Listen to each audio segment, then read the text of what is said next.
ढूंढा ही करें सदर कयामत के सिपाही, वो किसको मिले जो तेरे दामन में छुपा हो। 2 साल पहले जुनूब हिंद से लॉकडाउन का जमाना था, जब एक कुत्ता भौंक रहा था हुजूर की शान में, नबी पाक सल्लल्लाहु ताला अलैहि वसल्लम की तौहीन कर रहा था, और उसकी तौहीन को कोई मुसलमान नहीं बर्दाश्त कर सकता, कोई नहीं बर्दाश्त कर सकता। जाहिर सी बात है, मेरी खुद की रात की नींदें उड़ी हुई थी। चंद नौजवान रोते हुए आए थे, कहा कि ये सुन नहीं सकते हम। कहा मेरे भी सुनने के काबिल नहीं, इससे पहले कि हम मर जाते हुजूर के लिए ऐसे अल्फाज सुन रहे हैं। फिर जज्बात से हमने ललकार करके उससे कहा, जितनी बातें कह रहे हो अगर ये हकीकत है तो हम डिबेट नहीं करेंगे, आओ मैदान में उतर करके देखते, मैदान में उतर करके देखते। ये वाकया आपको पता होगा, 2 साल पहले, साल गुजर गए, 2 साल गुजर गए, कुत्ते का कोई नामो निशान नहीं, खत्म हो गए। भौंकने वालों को साइड लगा दिया गया। जो भी हालात हुए, हम तो पहुंचे थे दिल्ली की जामा मस्जिद भी, जिसको ये शक था कि जाएंगे कि नहीं जाएंगे, हम तन्हा पहुंचे थे। मैं आपको बताऊं, यही लिबास है मेरा। एक चीज मैं बताऊं, हमारे जाने से पहले 1 रात पहले पूरी सिक्योरिटी लगा दी गई, किसी गेट से ये मस्जिद के अंदर ना आए। लेकिन जुमा के वक्त 12:30 बजे ऐन जुमा की अजान के बाद मैं अंदर दाखिल हुआ। मेरे आगे पीछे सारे लोगों की चेकिंग हो रही थी, मेरी कोई नहीं हुई। हम तो पहली सफ में जाकर बैठ गए थे जुमा के बाद। उसके बाद थाने वाले लेकिन मैं ये सिर्फ तजुर्बा बता रहा हूँ आपको, हुजूर के लिए अगर खड़े हो तो अल्लाह की मदद कैसे होती। 12 घंटे तक बिठाया और कुछ लोगों की तफ्तीशात हो रही थी कंटिन्यू। उन्होंने पूछा किस टाइम पे आप अंदर गए थे, कहा 12:20 पर। कहा क्या ऐसे ही लिबास पहन के गए थे, कहा आप तो वहां से सीधे यहाँ लेकर के आ रहे हैं। एक दूसरे का वो मुंह देख रहे थे। कहा हम तो ड्यूटी पर तैनात थे लेकिन हमने देखा नहीं। हम लोगों को एक दिन पहले फोटो भी भेजी गई थी और रोकने के लिए कहा भी गया था।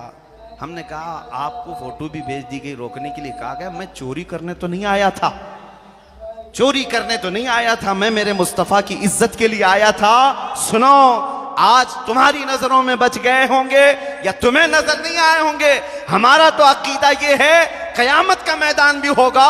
ढूंढा ही करें सदर कयामत के सिपाही, ढूंढा ही करें सदर कयामत के सिपाही, वो किसको मिले जो तेरे दामन में छुपा हो। ढूंढा ही करें सदर कयामत के सिपाही, वो किसको मिले जो तेरे दामन में छुपा हो।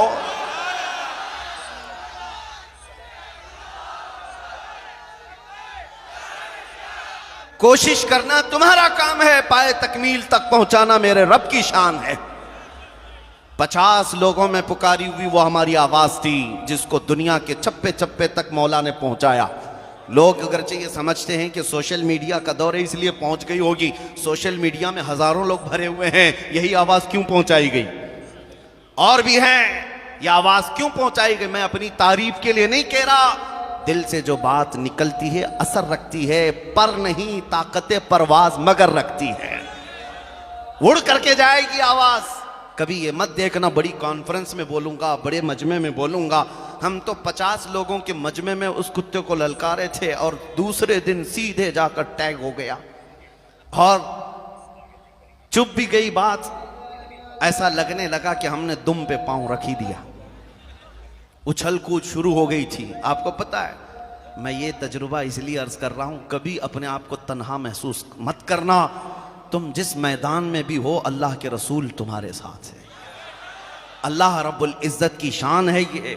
बस फर्क सिर्फ इतना यह है कि सहम कर डर कर कभी भी। दूसरी बात ये भी, मेरे जज्बात में बोलने का ये मतलब नहीं कि जोधपुर वाले निकल पड़े और गोली बारूद बंदूक तलवार लेकर लड़ने के लिए जाए। मेरा ये मशवरा भी कभी नहीं होता।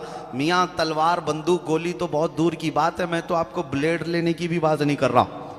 रेजर और ब्लेड भी मत रखो, क्योंकि हमारे पास अगर प्लास्टिक की चाकू भी होगी तो आतंकवादी वैसे ही बना दिए जाएंगे।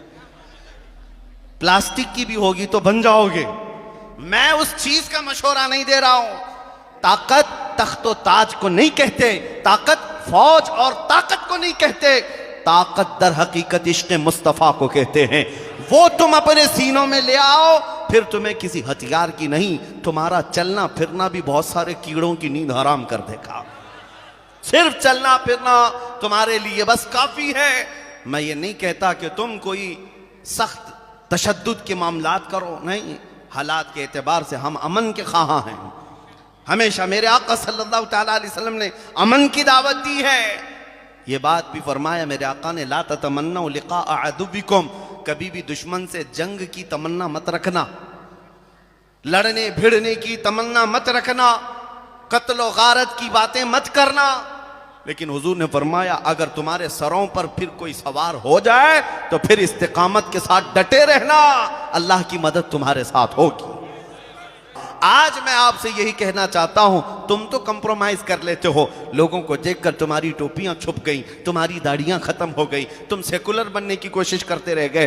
तुम्हें ऐसा लगा कि मैं रख लूंगा तो लोग मुझे ताना देंगे, लोग मुझे मुल्ला जी कहेंगे, लोग मुझे दकियानुसी कहेंगे, ये पुराना आदमी हो गया, मौलाना लोगों के साथ हो गया। मेरे अजीजों, इस दुनिया के ताने से डर कर तुम अपने आप को बदल लिए। तुम्हें पता है ये दुनिया जिस दिन तुम मरोगे तुम्हारी कब्र पर 1 घंटा बैठने को भी तैयार नहीं होगी। मट्टी डाला और इधर निकल गया। उस कब्र की तन्हा रात में अगर कोई तुम्हारी कब्र में आता है तो आमिना का लाल तशरीफ लाता है, वो मोहम्मद अरबी सल्लल्लाहु तआला अलैहि वसल्लम की साथ आएगी। तो दोस्तों आपने वीडियो देखी और बगौर सुना भी। दोस्तों इस वीडियो के बारे में आपकी क्या राय है हमें कमेंट बॉक्स में ज़रूर बताएगा। वीडियो पसंद आई हो तो इसे ज़्यादा से ज़्यादा शेयर करें, हमारे चैनल को भी ज़रूर सब्सक्राइब कर ले। मिलते हैं अगली वीडियो में एक नए टॉपिक के साथ में, तब तक के लिए अस्सलाम वालेकुम व रहमतुल्लाहि व बरकातुहू।